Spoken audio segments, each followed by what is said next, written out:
ಇವತ್ತು ನಾನು ಬೇಳೆ ಸಾರು ಹೆಂಗೆ ಮಾಡೋದಂತ ಹೇಳಿಕತ್ತೀನಿ.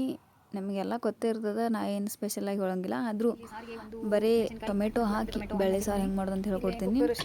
ಫಸ್ಟು ನಾವು ಬೇಳೆ ಬೇಯಿಸ್ಕೋಬೇಕು. ಬೇಳೆ ಬೇಯಿಸ್ಕೊಂಡು ಅದಕ್ಕೆ ನಾನು ಸ್ವಲ್ಪ ಅರಿಶಿನ ಹಾಕೀನಿ. ಬೇಳೆ ಇಷ್ಟು ಬೆಂದ್ರೆ ಸಾಕು ಅನಿಸ್ತದೆ.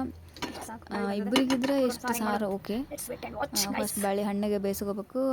ಒಂದು ಸ್ವಲ್ಪ ಅರಿಶಿನ ಹಾಕಿ ಬೇಯಿಸ್ಕೋಬೇಕು. ಆಮೇಲೆ ನಾನು ಅದೇ ಕುಕ್ಕರ್ನಾಗ ಮಾಡ್ಲಿಕತ್ತೀನಿ. ಮತ್ತೆ ಅಲ್ಲಿ ಬೇರೆ ಆಗುತ್ತೆ, ಮತ್ತೆ ಅಲ್ಲಿ ತಿಕ್ಕೋದು ತೊಳೆಯೋದು ನಾವು ಅಲ್ಲ.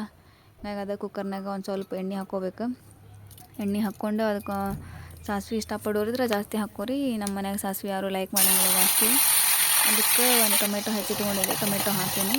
ಮತ್ತು ಸ್ವಲ್ಪ ಖಾರ ಇರಲಿ ಅಂತ ಹಸಿಮೆಣ್ಸಿನ್ಕಾಯಿ ಹಾಕ್ಕೊಂಡೀನಿ. ಖಾರ ಪುಡಿನೂ ಹಾಕ್ತೀನಿ, ಅಂದರೂ ಒಂದು ಹಸಿಮೆಣ್ಸಿನ್ಕಾಯಿ ಇದ್ರೆ ಟೇಸ್ಟ್ ಚಲೋ ಬರ್ತದೆ.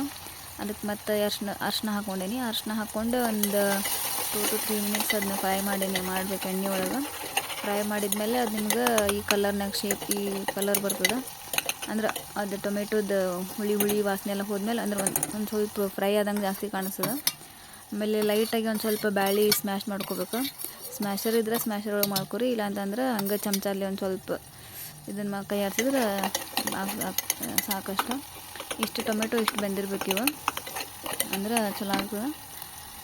ಆಮೇಲೆ ಜೀರಿಗೆ ಒಂದು ಸ್ವಲ್ಪ ಹಾಕ್ಕೊಂಡೇನಿ, ಇರೋದು ಮರುತ್ತೆ. ಜೀರಿಗೆ ಒಂದು ಸ್ವಲ್ಪ ಹಾಕ್ಕೊಂಡೇನಿ.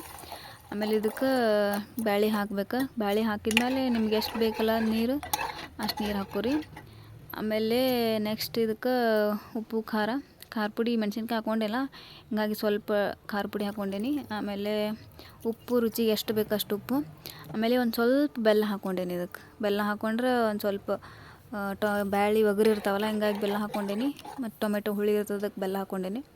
ಲಾಸ್ಟಿಗೆ ಕುದಿಯೋ ಮುಂದೆ ಕರಿಬೇವು ಕೊತ್ತಂಬರಿ ಹಾಕ್ಕೋಬೇಕು. ಅಂದ್ರೆ ಅದ್ರ ಫ್ಲೇವರ್ ಬರ್ತದೆ. ನೀವು ಒಗ್ಗರಣೆಗೆ ಹಾಕಿದ್ರೆ ಅಷ್ಟು ಟೇಸ್ಟ್ ಬರೋಂಗಿಲ್ಲ. ಕುದಿಯೋವಾಗ ಹಾಕ್ಬೇಕು. ಕುದಿಯೋವಾಗ ಕರಿಬೇವು ಹಾಕ್ರಿ, ಕೊತ್ತಂಬರಿನೂ ಹಾಕ್ರಿ. ಎರಡು